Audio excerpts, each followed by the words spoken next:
अस्सलाम वालेकुम। आज की इस वीडियो के अंदर हम बात करेंगे कि ब्लड प्रेशर या बीपी क्या होता है और बीपी लो क्यों होता है। तो सबसे पहले आपको ये समझना पड़ेगा कि ब्लड प्रेशर होता क्या है और इसके अंदर कौन कौन सी चीज़ें शामिल होती हैं। तो ब्लड प्रेशर को समझने के लिए आपको तीन चीज़ों का समझना ज़रूरी है जिसकी वजह से ब्लड प्रेशर आपका बनता है। सबसे पहले चीज़ तो ब्लड या खून खुद, दूसरी चीज़ आपके खून की नालियाँ जिसमें से खून फ्लो करता है, और तीसरी चीज़ आपका दिल जो पंप के तौर पे काम करता है। इन तीनों में से अगर किसी चीज़ के अंदर भी मसला है तो आपका जो दिल का प्रेशर है या जो आपका बीपी है वो बराबर नहीं होगा।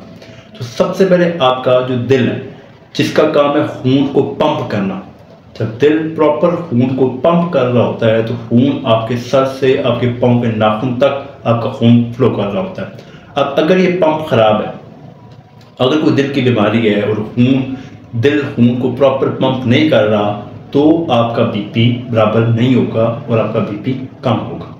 दूसरी चीज़ आपका खून। सबसे पहले तो आपको ये समझना पड़ेगा कि आपके अंदर खून की मिकदार कितनी है। जितना आपके जिस्म का वज़न है उसको 12 से तकसीम करें तो जो जवाब आएगा उतने लीटर खून आपके अंदर पाया जाता है। मैं मिसाल दूंगा, आपका वज़न 60 किलोग्राम है, आप 12 से तकसीम करेंगे तो आपके जिस्म के अंदर 5 लीटर खून पाया जाता है। अब इस खून के अंदर जो सबसे ज़्यादा पाई जाने वाली चीज़ है वो 55% प्लाज्मा या पानी है। तो नॉर्मली होता क्या है कि जब आप पानी नहीं पीते या कम पानी पीते हो तो खून के अंदर पानी की मिकदार कम होती है और खून की जो मिकदार आपके जिस्म में रखी गई है वो कम होना शुरू हो जाती है। तो इस मिकदार को बराबर करने के लिए आपको पानी पीना चाहिए। और जब सर्दियों के अंदर आपकी चूँकि पानी पीने की जो मिकदार है वो कम हो जाती है, इस वजह से सर्दियों में बीपी लो होने का ज़्यादा मसला आपको फेस करना पड़ता है। लिहाजा जिन बंदों का बीपी लो रहता है कि बहुत ज़्यादा उनको इस मसले को फेस करना पड़ता है, उन्हें चाहिए कि वो पानी पिएँ। और पानी कम पीने की वजह से बीपी लो होना सबसे आम तौर पे पाया जाने वाला ये मसला है। उसके बाद अगली चीज़ आपके खून की नालियाँ जिसके अंदर से खून आपका बह रहा होता है। अब खून की नालियाँ आपकी फ्लेक्सिबल होती हैं, यानी कि ये कॉन्स्ट्रिक्ट भी करती हैं, डायलेट भी करती हैं। आसान करके मैं समझाऊँ तो ये तंग भी होती हैं और ये खुली भी रहती हैं।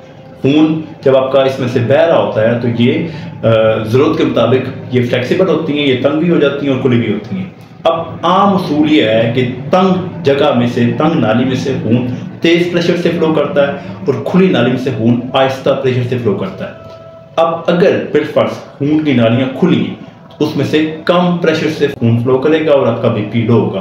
कुछ ऐसी बीमारियाँ हैं जिनके अंदर खून की नालियाँ खुली की खुली रह जाती हैं, वो तंग नहीं होती। जैसा कि जिन बंदों को शुगर होता है, शुगर वाले बंदों की खून की नालियाँ अगर खुली रहती हैं तो उनका जो बीपी होता है वो लो हो जाता है।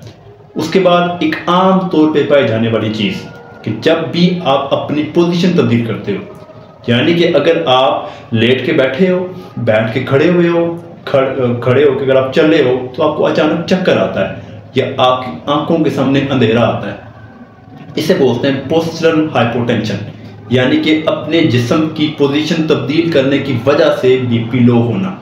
और ऐसे लोगों के अंदर यही प्रॉब्लम होती है कि उनकी खून की नालियाँ खुली रह जाती हैं और जब वो अचानक से जल्दी से अपनी पोजीशन तब्दील करते हैं तो उनको अचानक से चक्कर आता है, आंखों के सामने अंधेरा आता है और उनका बीपी लो होता है। तो इस चीज़ का इलाज क्या है? इस चीज़ का इलाज ये है कि अगर आपको रेगुलरली ये करने से आपको महसूस होता है कि आपको चक्कर आ रहा है या आपका बीपी लो हो रहा है, तो जब आपने पोजीशन तब्दील करनी हो तो उसे जल्दी से मत करें। यानी कि अचानक आप लेट के ना बैठें या बैठ के खड़े ना हों या खड़े होकर ना चलें। खुद को थोड़ा सा टाइम दें, जब भी अपनी पोजीशन तब्दील की थोड़ा सा टाइम दें, कुछ सेकंड्स आप गैप दे के फिर अगला काम करें। जैसे कि अगर आप बैठ के खड़े हुए हैं तो बैठ के खड़े होने के साथ फ़ौरन ही आपने चलना शुरू नहीं कर देना। बैठ के खड़े हों, थोड़ा सा खुद को टाइम दें, स्टेबल हों और फिर चलना शुरू करें। इससे आपको कम से कम आपको आंखों के सामने अंधेरा आना या आपका बीपी लो होना या बाज़ औक़ात एक्सट्रीम केसेस के अंदर बंदा गिर भी जाता है चक्कर आने की वजह से, तो ये इसको इस तरह से मैनेज किया जा सकता है। आखिरी चीज़, अगर बिलफर्ज आपको महसूस होता है कि आपको आंखों के सामने अंधेरा आ रहा है या आपका बीपी लो हो रहा है तो अपना बीपी लाजमी चेक करवाएं।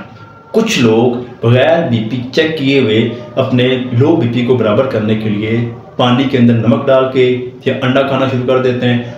तो अगर आप बगैर चेक किए हुए ही आप अपना इस तरह से इलाज शुरू कर दोगे तो ऐसी अलामात बाज़ औक़ात हाई बीपी के अंदर भी आपको आती हैं। जब आपका बीपी हाई होगा तो इस तरह की अलामात का आपको सामना करना पड़ता है। लिहाजा बगैर बीपी चेक किए हुए आप जब इस तरह से करोगे तो वो आपके लिए ज़्यादा ख़तरनाक हो सकता है। जैसा कि जब आप पानी में नमक डाल के पीते हो तो नमक के अंदर होता है सोडियम, और सोडियम का काम है आपके खून के अंदर पानी की मिकदार को बरकरार रखना या उसको बढ़ाना।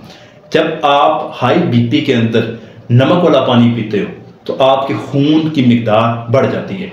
और अगर बिलफर्ज आपका दिल का मसला है, आपको दिल की बीमारी है, आपका दिल या आपका पंप काम नहीं कर रहा और खून की मिकदार और ज़्यादा बढ़ गई है, तो आपका दिल ऑलरेडी इसके ऊपर प्रेशर था और खून की मिकदार जो नमक वाले पानी की वजह से बढ़ चुकी है, उसमें पानी ज़्यादा होने की वजह से अब दिल के ऊपर और ज़्यादा लोड पड़ेगा और आपका बीपी और ज़्यादा गिरना शुरू हो जाएगा। लिहाजा अगर आपका बीपी रेगुलरली आपको महसूस होता है कि आपका बीपी ज़्यादा है या खास तौर पर अगर आपका बीपी कम है, लाजमी अपने डॉक्टर को चेक करवाएं। लेकिन मैं आखिर में आपको दो चीज़ें रिपीट कर दूं जो कि आम तौर पे आप इस चीज़ को मैनेज कर सकते हैं। एक तो ये कि पानी ज़्यादा से ज़्यादा पिया करें, कम पानी पीने की वजह से भी आपका बीपी लो होता है। और दूसरी चीज़, जब भी आप अपनी पोजीशन तब्दील करते हैं, आपको चक्कर आते हैं या आपके आंखों के सामने अंधेरा आता है, आपको बीपी लो फील होता है, तो फ़ौरन से अचानक आप अपनी पोजीशन तब्दील करने के बाद थोड़ा सा खुद को टाइम दें। अचानक कोई भी काम मत करें।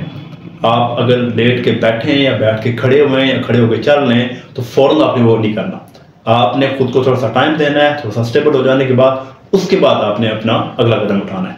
और अपने डॉक्टर को लाजमी चेक करवाएं अगर आपको रेगुलरली इस तरह की अलामात का सामना करना पड़ रहा है तो। शुक्रिया।